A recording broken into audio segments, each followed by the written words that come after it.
Aaron Rodgers. Speaking of guys who let things get under their skin, whether or not they should or they shouldn't, he, during that same roundtable that no one watched after the golf match that I definitely didn't watch, he said to Ernie Johnson on the issue of retirement, I think about it all the time. When you commit, you're 100%, but the older you get, the interests change and the grind, I think, wears on you a little more. The football part is the easy part. That's the joy. It's the other stuff that wears on you and makes you think about life after football. Tommy Brady obviously set the bar high with playing so many years, but I can definitely see the end coming. He's starting to sound like Favre, in that Favre didn't like anything but playing. And that the grind in the offseason program, which Rodgers is skipping, even though, as we talked about last Friday, I think he should be there to help Christian Watson along. He's at the point where he doesn't like any of that stuff. And Peyton Manning always said, I love all of it. I love all of it. I'm going to keep doing it as long as I love all of it. And he did love all of it. And I think Brady, we heard a little bit from Brady and what we just talked about. Maybe he doesn't love all of it as much as he used to. But Rodgers openly admitting there's parts of it he just doesn't like, and you get to a point where you ask yourself, is it really worth it to keep doing it? So train's much closer to the station, it feels like, for Aaron Rodgers than Tom Brady. And you know what? And this is a dynamic we talked about way back in February, Peter. Aaron Rodgers needs to make sure he plays at least one more year than Tom Brady. Otherwise, he goes into the Hall of Fame as the second fiddle to Tom Brady. Act. He's got to play 1 year longer than Tom Brady, or he doesn't get that Hall of Fame weekend all to himself. You know what is really interesting, Mike, when you think about it? So Aaron Rodgers, I don't want to say he's the forgotten guy, but think about the quarterbacks this offseason. Brady retires, he unretires. He's huge news. Deshaun Watson, will he play, won't he play? How many women are suing him today? There's that. There's Josh Allen, the rising star, who the last two times we saw play football, nobody could even come close to stopping him against New England and Kansas City. And then, Patrick Mahomes, who's almost like, he's the face of the NFL, even though they get rid of Tyreek Hill. And here we are talking about Aaron Rodgers.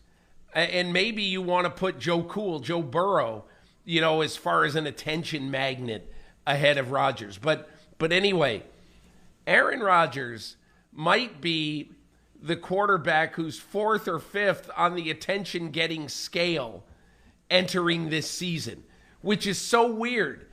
He's won back-to-back MVPs. He will try this year to be the first quarterback in a quarter century to win 3 straight MVPs.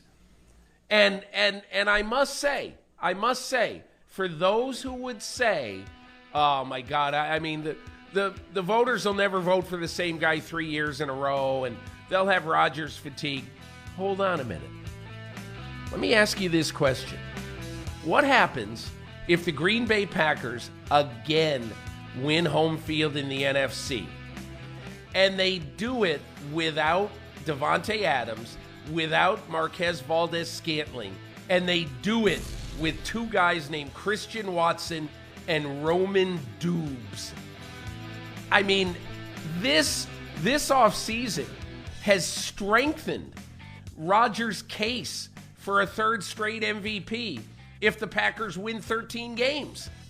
So I don't know why I just got into that, but that's just been on my mind. I've been thinking about this whole Rodgers thing, and I just think that he's in pretty good position to actually win a third straight MVP.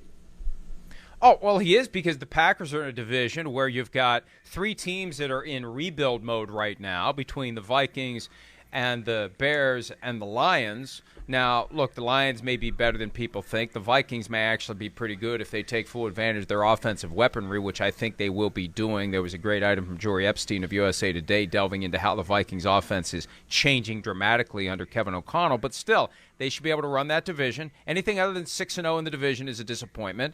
And then out of the division, they should be able to fatten up their record enough that they can be the 1 seed. So we know what drives the MVP voting. At the end of the day, quarterback from one of the number 1 seeds, unless there's some tremendous record-setting or record-approaching statistical performance that trumps it. Otherwise, it is one of the quarterbacks of one of the 2 number 1 seeds, and that's what's driven Rodgers that far. I think the reason he's gotten less attention this offseason, number one, he hasn't done the same kinds of things to go out and naturally get it.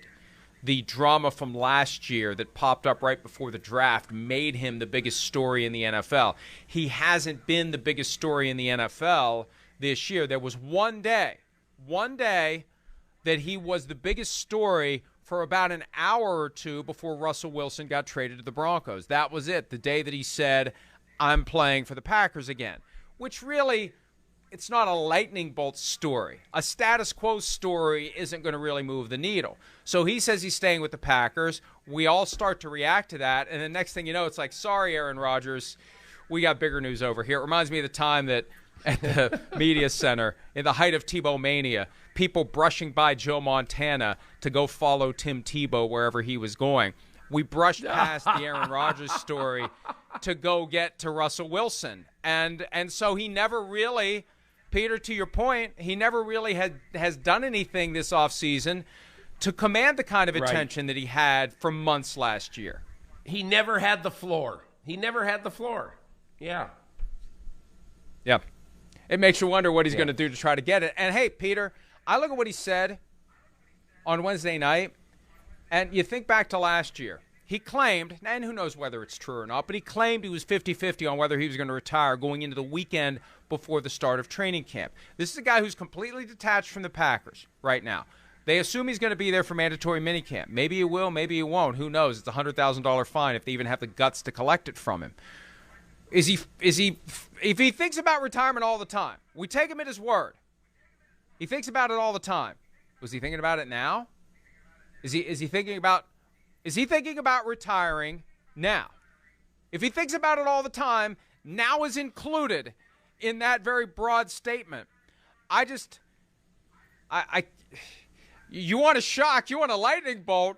It's Aaron Rodgers announcing the day before camp opens, oh, by the way, I'm done. Hey, Jordan Love, here's the baton. Good Have luck. fun.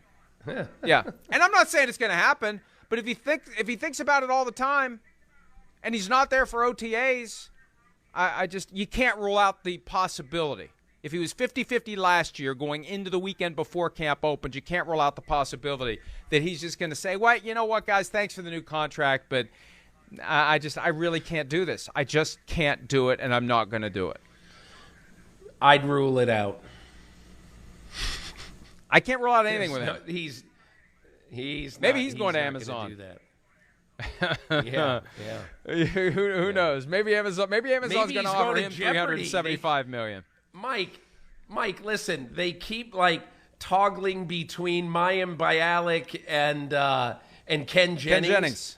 So how great would it be if on Labor Day weekend there's Aaron Rodgers with his goofy grin and his goatee saying, "Hi, this is my new job."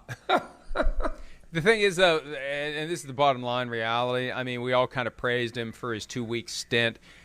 He didn't even scratch the surface with the Jeopardy crowd. They never wanted him. The fans never wanted him. Football fans were like, "Hey, look," because I thought he was good. But they never warmed up to him. It was Mayim Bialik. LeVar Burton was one of the names that was very aggressively pushed by the Jeopardy crowd. Ken Jennings. I think it never would have worked for him in the Jeopardy crowd. Hi, I'm Mike Tirico, and thanks for watching. Make sure to hit subscribe for the latest news and highlights from NBC Sports.